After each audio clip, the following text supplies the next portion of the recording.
সুপ্রিয় দর্শক, আপনাদের সবাইকে আমন্ত্রণ জানাচ্ছি এনটিভি নিয়মিত স্বাস্থ্য বিষয়ক আয়োজন স্বাস্থ্য প্রতিদিনে। আপনাদের সাথে রয়েছে আমি পুষ্টিবিদ নুসরাত জাহান দীপা। দর্শক, আমরা কিন্তু আমাদের এই স্বাস্থ্য প্রতিদিন অনুষ্ঠানের মাধ্যমে চেষ্টা করছি যে স্বাস্থ্য বিষয়ক নানাবিধ বিষয় নিয়ে, অর্থাৎ সমস্যা কী করণীয় এবং এই চিকিৎসা পদ্ধতি কী হতে পারে সেই সমস্ত বিষয়গুলো নিয়ে আলোচনা করার জন্য। সুপ্রিয় দর্শক, আমাদের আজকের আলোচ্য বিষয় হচ্ছে কিডনি জনিত সমস্যা। আর এই বিষয়টি নিয়ে কথা বলার জন্য আজ আমাদের সঙ্গে স্টুডিওতে উপস্থিত রয়েছেন একজন বিশেষজ্ঞ চিকিৎসক। আমরা আলোচনা শুরু করব, তবে তার আগে পরিচিত হয়ে নিই আমাদের আমন্ত্রিত অতিথির সঙ্গে। অধ্যাপক ডাক্তার মোহাম্মদ রফিকুল আলম। তিনি 1958 সালে মার্চ মাসে চট্টগ্রাম জেলায় জন্মগ্রহণ করেন। তিনি 1982 সালে চট্টগ্রাম মেডিকেল কলেজ থেকে MBBS ডিগ্রি অর্জন করেন। এরপর তিনি চিকিৎসা বিজ্ঞানে উচ্চতর MD FCPS ডিগ্রি লাভ করেন। তিনি সাবেক চেয়ারম্যান কিডনি বিভাগ এবং সাবেক প্রো ভিসি হিসেবে BSMMU-তে কর্মরত ছিলেন। স্যার, আপনাকে স্বাগত জানাচ্ছি আমাদের আজকের অনুষ্ঠানে। ধন্যবাদ নুসরাত। স্যার, আমাদের যে মেজর অর্গান কিডনি, এই কিডনির ফাংশনটা আসলে কি? সাধারণভাবে যেটা বুঝি সেটা হচ্ছে প্রস্রাব যেটা তৈরি হয় আমাদের, সেটা মূল কিডনির মাধ্যমে হয় এবং এই প্রস্রাবের মাধ্যমে শরীরে অনেক দূষিত এবং বর্জ্য পদার্থ বের হয়।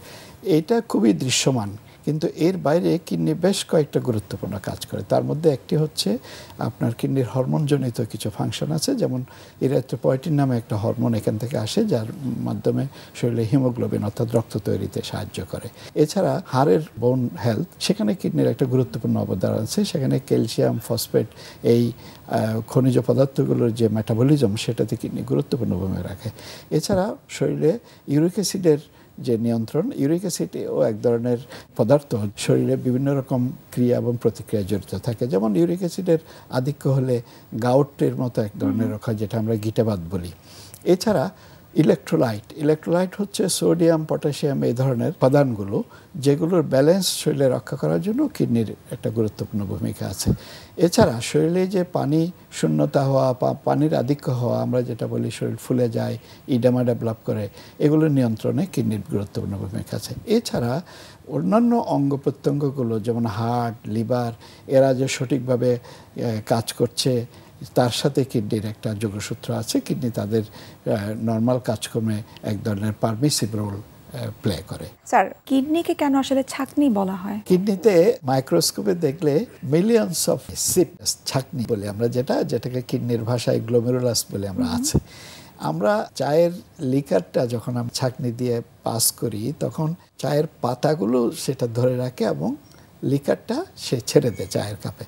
কিডনি করে কি, দূষিত জিনিসগুলোকে প্রস্রাবের সাথে বের করে দেয়, প্রয়োজনীয় জিনিসগুলো ওই ছাঁকনির মাধ্যমে কিডনি ধরে রাখে। স্যার, কি ধরনের কিডনি জনিত সমস্যা সাধারণত মানুষের মধ্যে দেখা দেয়? কিডনির সমস্যাগুলো কিডনির বিভিন্ন রোগের সাথে একটু সম্পর্কিত। যেমন ধরুন, নেফ্রাইটিস জনিত কিডনি রোগ যখন হয়, ছাঁকনি দিয়ে তখন খুবই প্রয়োজনীয় উপাদান যেমন প্রোটিন, অ্যালবুমিন, এগুলো বের হয়ে যায়। অনেক সময় রক্তকণা, RBC বের হয়। প্রোটিন বা অ্যালবুমিন অনেক পরিমাণে বেশি বের হয়ে গেলে তখন শরীরে পানি জমে যায়, সারা শরীর ফুলে যায়। প্রাথমিকভাবে ফোলাটা সকালবেলা ঘুম থেকে ওঠার পরে চোখের পাতা ফুলে দেখা যায়, মুখটা ফুলে দেখা যায়। পরবর্তীকালে এই ফোলাটা বা এই পানিটা সারা শরীরে ছড়িয়ে যায়, একটা সময় লাংস পর্যন্ত চলে যায়, তখন শ্বাসকষ্ট শুরু হয়। আরেকটা জিনিস হচ্ছে কিডনি রোগ, যেমন ক্রনিক কিডনি রোগ বলে একটা রোগ আছে, ক্রনিক কিডনি ডিজিজ। সেখানে রক্তশূন্যতা হয়। রক্তশূন্যতা হলে চেহারাটা ফ্যাকাশে হয়ে যায় এবং বুক ধরফর করে, ক্ষুধাবন্ধা হয় এবং অস্থিরতার একটা প্রভাব লক্ষিত হয়। আর ক্রনিক কিডনি ডিজিজের সাথে উচ্চ রক্তচাপ একটা খুব ঘনিষ্ঠ অ্যাসোসিয়েশন বলি আমরা, খুব ক্লোজ অ্যাসোসিয়েশন।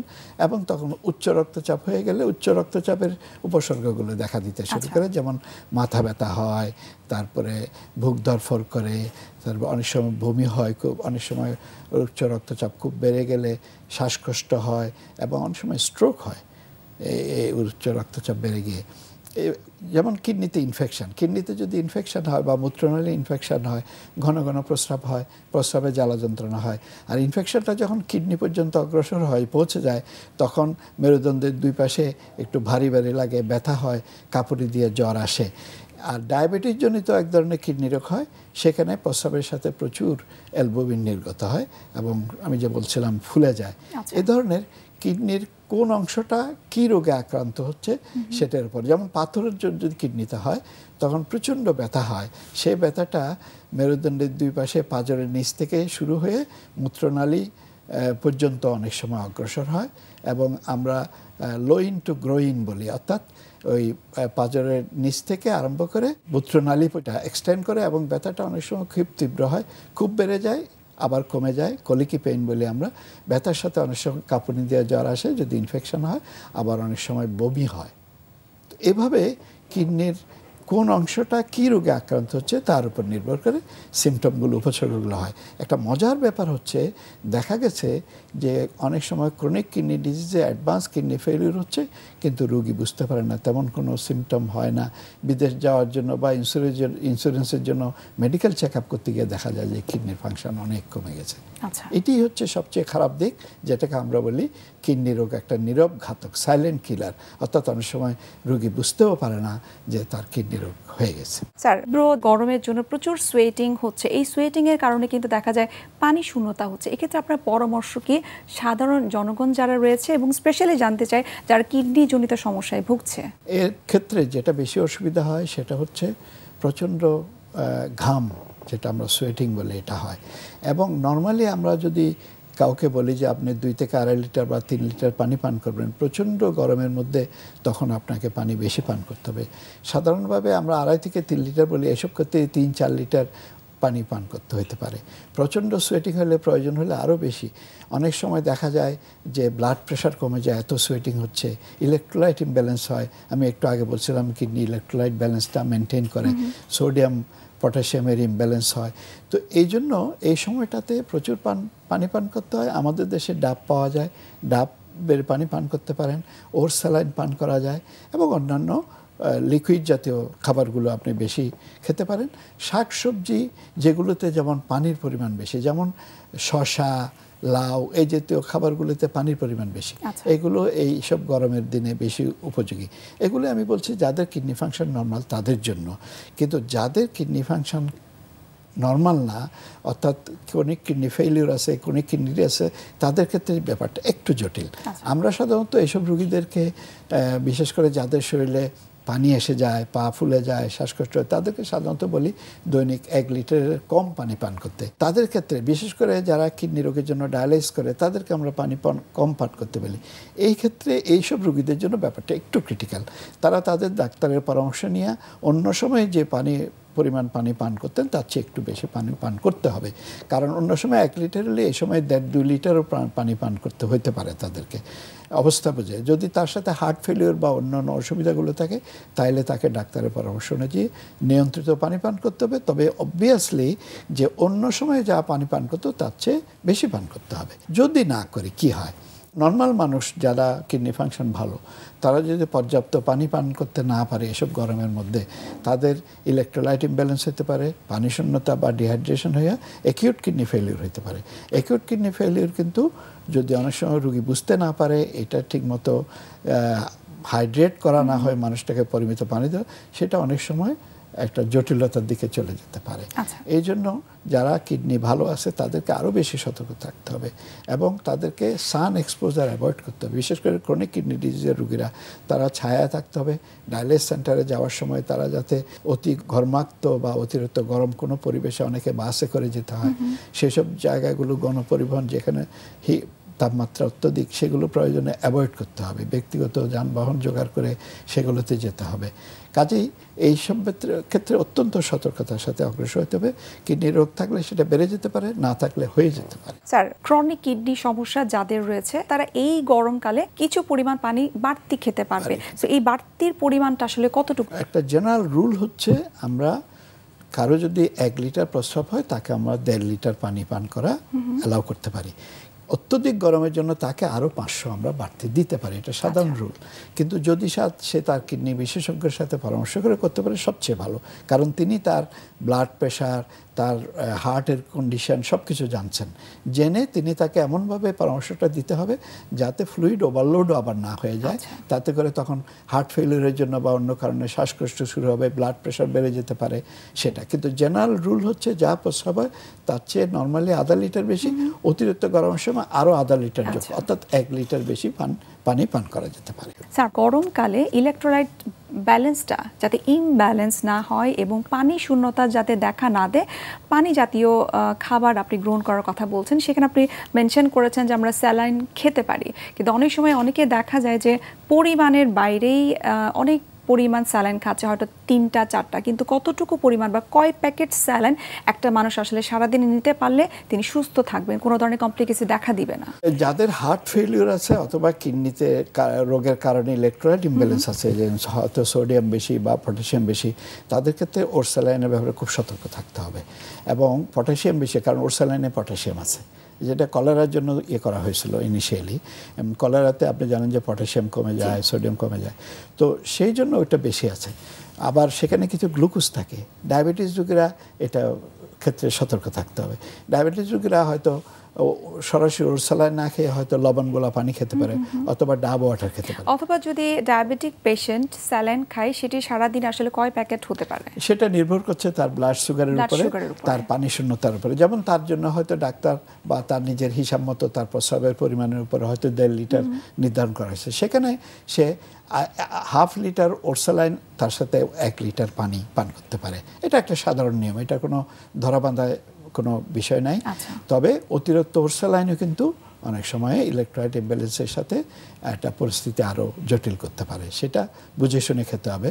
আর ডাব ওয়াটারের একটা সুবিধা হচ্ছে ডাব ওয়াটারের লবণ অতিরিক্ত নাই, পটাশিয়ামটা আছে এবং বাড়তি সুগারও তেমন নেই, সেজন্য ডাব ওয়াটারটা একটু বেটার এসব ক্ষেত্রে, বিশেষ করে যাদের পটাশিয়াম এর মাত্রা নর্মালের মধ্যে আছে। স্যার, আমরা আরও বিস্তারিত জানবো, তবে তার আগে আমরা একটু দেখে নিচ্ছি আমাদের স্বাস্থ্য প্রতিদিনের নিয়মিত আয়োজন, কি খাবেন কেন খাবেন এই সেগমেন্টটি। প্রিয় দর্শক, আপনারা দেখছেন স্বাস্থ্য প্রতিদিন এই অনুষ্ঠানটি। এই পর্যায়ে আমরা দেখে নিচ্ছি বিভিন্ন খাদ্যের পুষ্টি গুণাগুণ নিয়ে আমাদের পুষ্টিবিদের পরামর্শ। কিডনি বান্ধব খাবার। কিডনি আমাদের শরীরের খুবই গুরুত্বপূর্ণ একটা অঙ্গ। আমরা যদি সঠিক খাদ্যাভ্যাস গ্রহণ করি এবং লাইফস্টাইল মেনটেন করি, তাহলে কিন্তু আমরা আমাদের কিডনিকে দীর্ঘদিন সুস্থ রাখতে পারি এবং সচল রাখতে পারবো।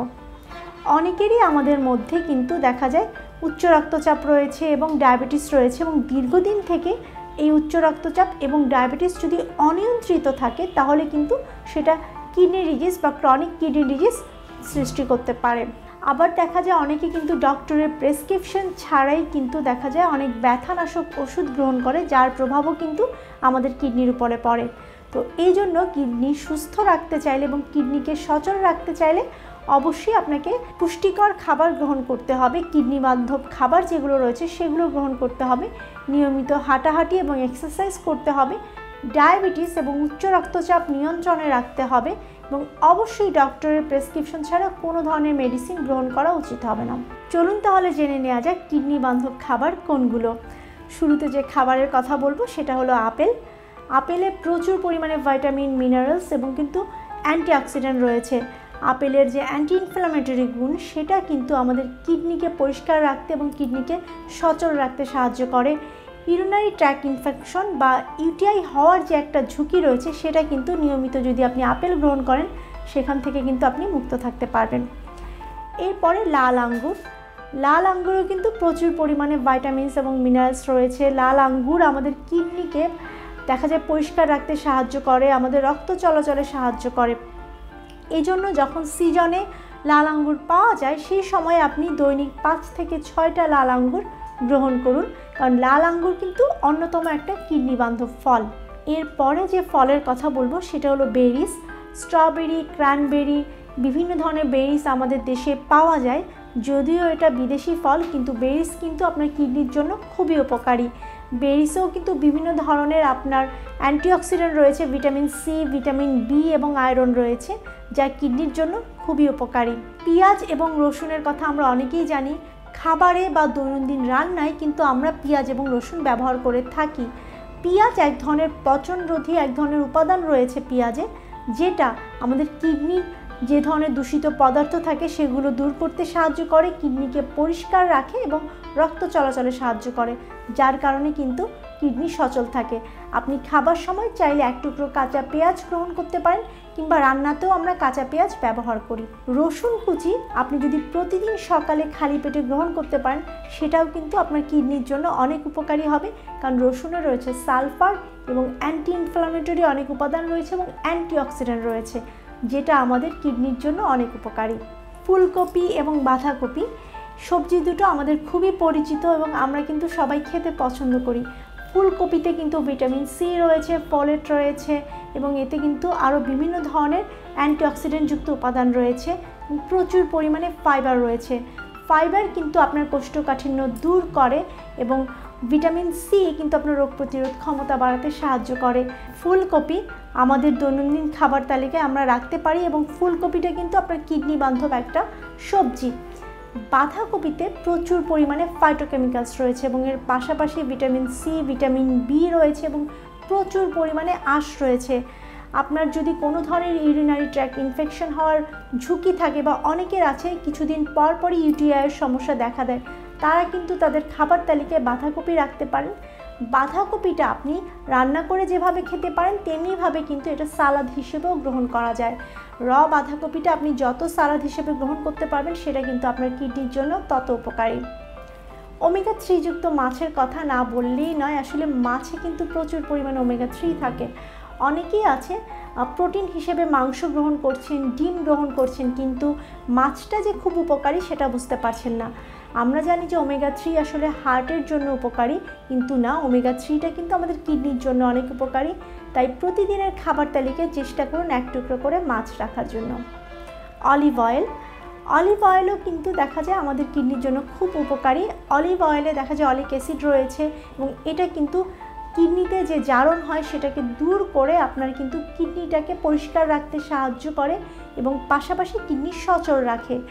সালাদের সাথে আপনি ড্রেসিং হিসেবে কিন্তু অলিভ অয়েল যোগ করতে পারেন, অথবা দেখা যায় যে অনেকে শাকসবজি রান্না করলে সেখানেও অলিভ অয়েল যোগ করতে পারেন। তবে মাছ কিংবা মাংস রান্নায় কিংবা যেটা ডিপ ফ্রাই করা হবে এমন কোনো রান্নায় অলিভ অয়েল ব্যবহার করা যাবে না। এর পাশাপাশি প্রতিদিন চেষ্টা করুন প্রচুর পরিমাণে তাজা শাকসবজি এবং ফলমূল খাওয়ার জন্য এবং অন্তত 3 লিটার করে পানি পান করুন। তাহলে কিন্তু খুব সহজেই দেখা যায় আপনি আপনার কিডনিকে সচল রাখতে পারবেন, সুস্থ রাখতে পারবেন। তবে যাদের দেখা যায় কিডনিতে সিস্ট রয়েছে কিংবা ক্রনিক কিডনি ডিজিজ রয়েছে বা অ্যাকিউট কিডনি ডিজিজ রয়েছে, সেক্ষেত্রে অবশ্যই একজন নেফ্রোলজিস্ট এবং পুষ্টিবিদের পরামর্শ নিয়ে আপনার ডায়েট প্ল্যান নির্ধারণ করুন। স্যার, কিডনি রোগীদের ক্ষেত্রে আমরা যতটুকু জানি যে বিভিন্ন ধরনের খাবারের রেস্ট্রিকশন থাকে, স্পেশালি পটাশিয়াম জাতীয় খাবার এবং প্রোটিনের একটা রেস্ট্রিকশন থাকে। এই বিষয়ে আপনার কাছে কিছু পরামর্শ জানতে চাই। কিডনি রোগীদের ক্ষেত্রে জেনারেলি যে প্রিন্সিপালটা ফার্স্ট ক্লাস প্রোটিন অর্থাৎ হাই প্রোটিনের একটা আমরা নিয়ন্ত্রণ করি। ডায়ালাইসিস রোগীদের ক্ষেত্রে আমরা বলি যে আপনি ফার্স্ট ক্লাস প্রোটিন পর্যাপ্ত খান, সেটা 1 গ্রাম পার কেজি হতে পারে, 1.2 গ্রাম পার কেজি হতে পারে। কিন্তু ক্রনিক কিডনি ডিজিজে ভুগছে, এখনও ডায়ালাইসিস যায়নি, তাদের ক্ষেত্রে 0.5 to 0.8 gram per KG. Severe kidney ফেলিওরে 0.5, মাইল্ড টু মডারেটে 0.8 gram per KG per day. First class protein কী সেগুলো হচ্ছে মাছ, মাংস, ডিম, ডাল, এই জাতীয় খাবারগুলো। কিডনি রোগীদের আরেকটা সমস্যা হচ্ছে যে ইউরিক অ্যাসিড তাদের বেড়ে যায়। ইউরিক অ্যাসিড কিডনির প্রস্রাবের মাধ্যমে বের হয়, সেজন্য যেহেতু কিডনি ফাংশন কম ইউরিক অ্যাসিড বেড়ে যায়। যেসব খাবারে ইউরিক অ্যাসিড বেশি এগুলো নিয়ন্ত্রণ করতে হবে।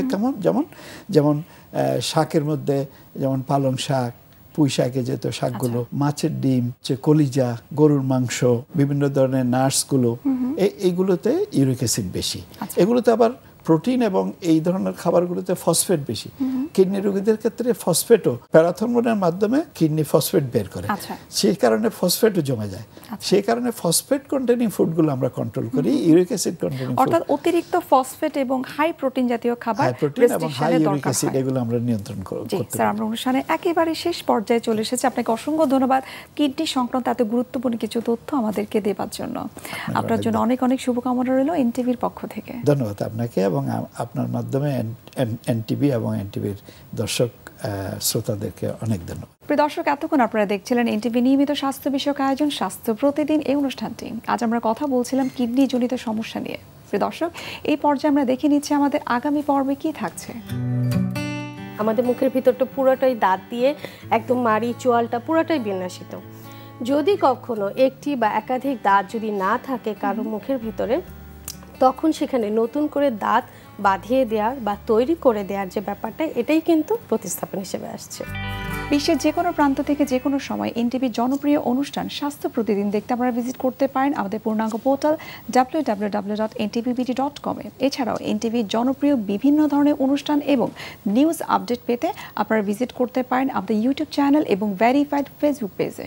প্রিয় দর্শক, আজ এখানে শেষ করতে হচ্ছে। দেখা হবে আবারও আপনাদের সঙ্গে। সে পর্যন্ত আপনারা ভালো থাকুন, সুস্থ থাকুন এবং সব সময় এনটিভির সঙ্গেই থাকুন।